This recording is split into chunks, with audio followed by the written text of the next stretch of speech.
This is the new Vivaro from Opel Vauxhall. With sales of over 600,000 units, the Vivaro's captured 10% of the light commercial vehicle market in Europe.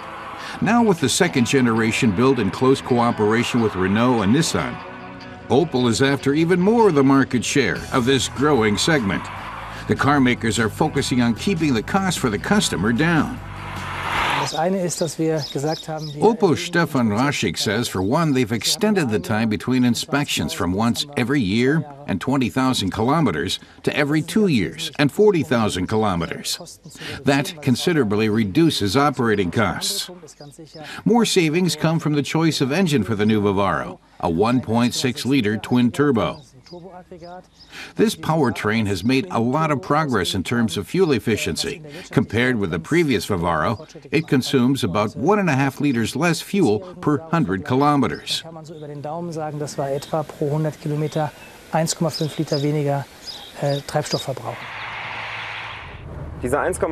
tester Matas Kurat is quite impressed with the Vivaro's twin-turbo engine. He says it's nippy, free revving, and still thrifty.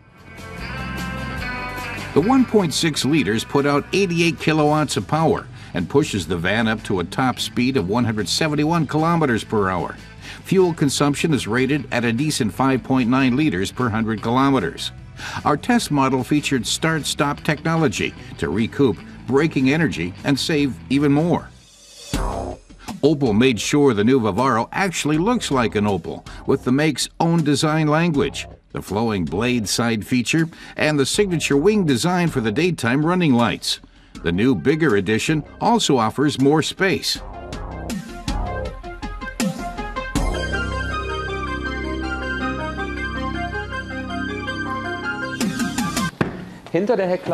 Mata says behind the rear doors is the new Vivaro's 2.53-meter cargo space, 10 centimeters longer than before. Enough space for, say, a kitchen range. Or a grand piano, even if Matas can't play very well. Or, to get practical again, 3 Euro pallets placed end to end. And with that flap opened up, the driver can slide long objects like roof beams and pipes under the passenger seat, all the way into the footwell. Depending on the wheelbase, the new Vivaro can transport loads up to 3 3/4 meters long. The interior hints at the downside of a 3-way joint venture, with the blowers rimmed in piano black. The instruments and navigation system in silver. And the stick shift in chrome. A coherent design would have served better. On the upside, the cabin has plenty of storage space. Matas would like to point out another feature designed to make the driver's life easier. He has to pull over first. It's the center front seat that he can easily fold down and take the back off to use as a clipboard.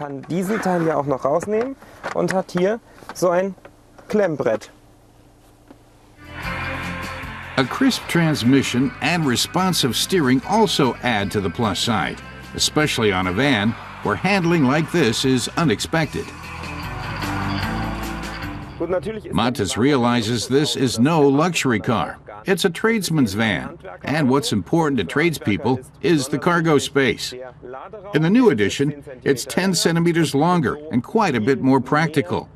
The good ideas that went into the cabin and the longer payload area are definite pluses. The new Vivaro can tally up against its competitors. Und ich denke, da kann der Vivaro gegen seine Mitbewerber punkten. The Vivaro's competitors in Germany are the VW T5 van, the Ford Transit, the Mercedes Vito, and Citroën's Jumpy. In Germany, the new Vivaro starts at just over 28,000 euros, a competitive price for a competitive van. But it's the fuel efficiency that just might tip the scale. It will also be available as a combi van with seating for 9 for a price of just over 30,000 euros.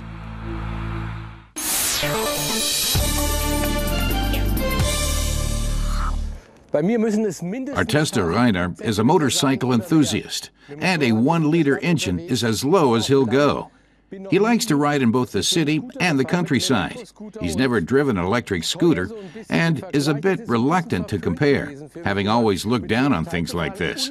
But now he's curious to see if he can really keep up with his bike. Mit meinem Motorrad dann auch mithalten kann. Mal schauen.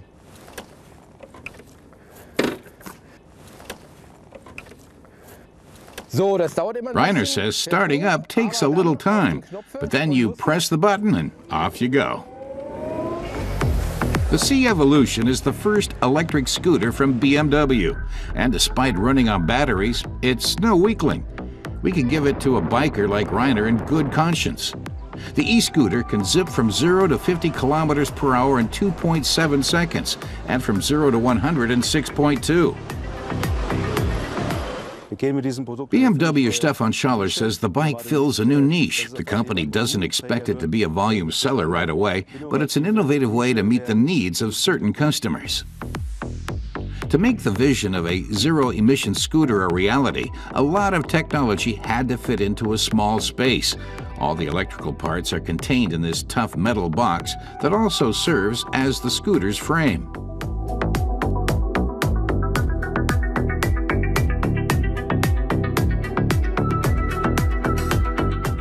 Stefan Schaller says that riders won't notice any difference in normal city traffic except for the lack of noise and emissions. Thanks to the battery box, the center of gravity is very low. That results in excellent road handling, making it very maneuverable. The low battery box makes these improvements possible. Scooters are very popular in Barcelona. The police also use them. They quickly noticed our new electric scooter and wanted to find out more about it from Reiner. He told them, for example, that the scooter has an electronic speed limiter that only kicks in at 120 kilometers per hour.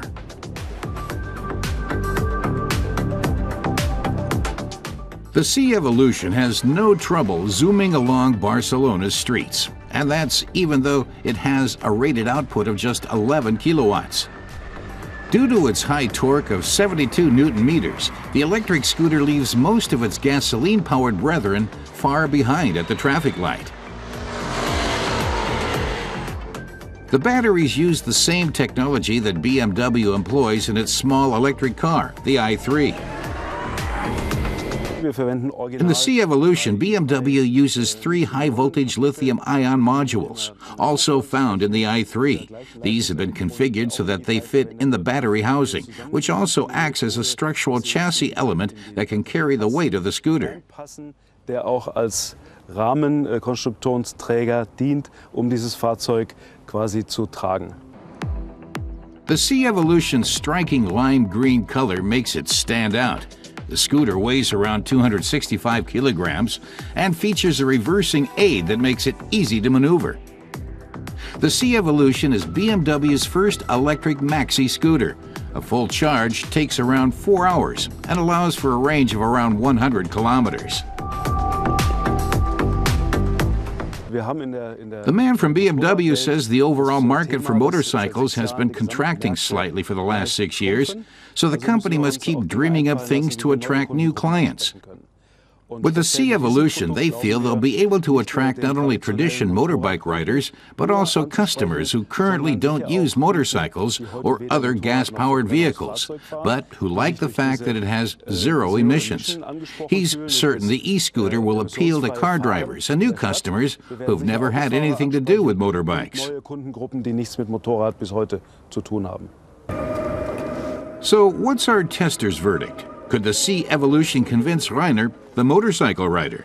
He says he could tell from the smile on his face that the scooter's pretty good. Reiner doesn't want to exaggerate, but says he was always the first to pull away at every traffic light. The scooter accelerates well and impressed him in the city. Reiner says his bike's still faster, but not at traffic lights. He feels the scooter's ideal for the city and is great on curves, just like a motorbike. The only thing he doesn't like is the 15,000 euro price tag, and that the scooter must be recharged after 100 kilometers, though you can charge it overnight. He says he'd buy the C-Evolution for the city and use his motorbike the rest of the time.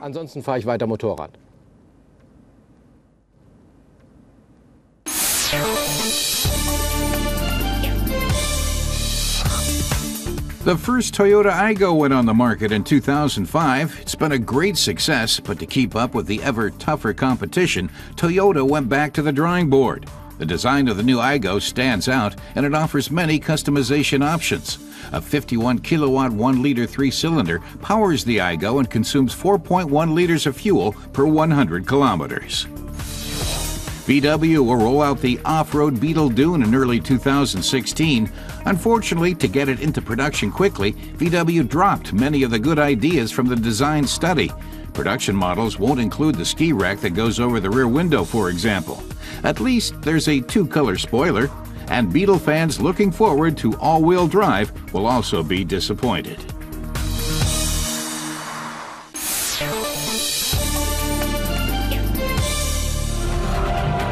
Around 800 asphalt cowboys followed the call of the first Mustang Club of Germany and brought their automotive wild horses to the 33rd International Mustang meeting in Cologne.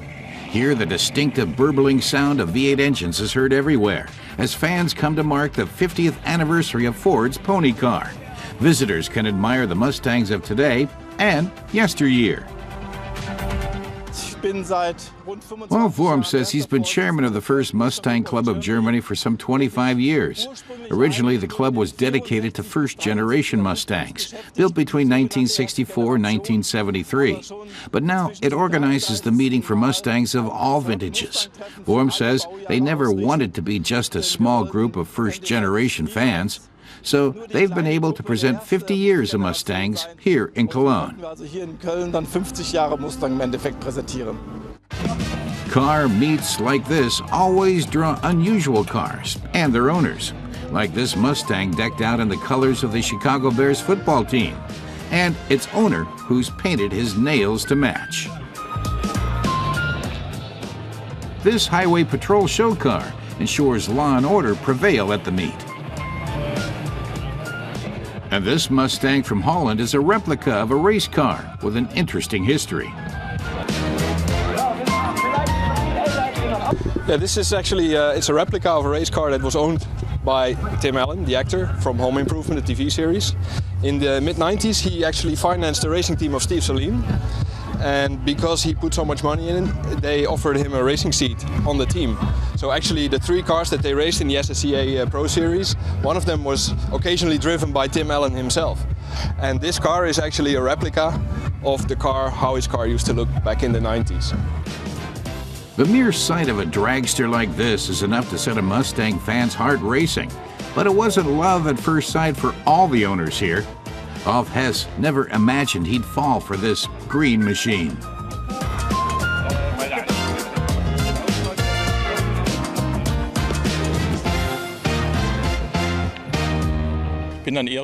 But he says he stumbled across this green frog, got in, started it up, and then the fever hit him.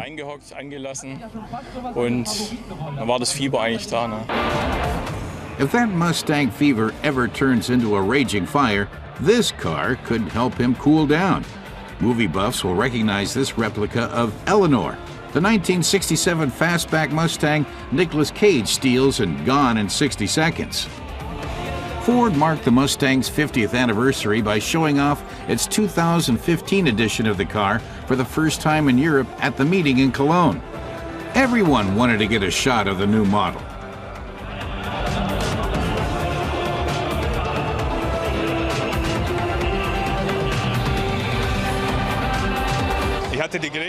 Ford's Jörg Bayer says, as executive director for global programs, he had a chance to collaborate on the new Mustang in the U.S. He says they had very high aims. The vehicle had to drive well, look smart, and thrill people. But Ford also wanted the Mustang to remain an affordable sports car. Ford hasn't set a price for the new Mustang in Europe, but it's known it will offer a choice of 2 engines. There's the 2.3-liter 4-cylinder EcoBoost, which in spite of its 227 kilowatts is fuel efficient. Those wanting a classic American motor can opt for the 5-liter V8, which generates 313 kilowatts. But fans will have to wait a bit longer before it hits the streets.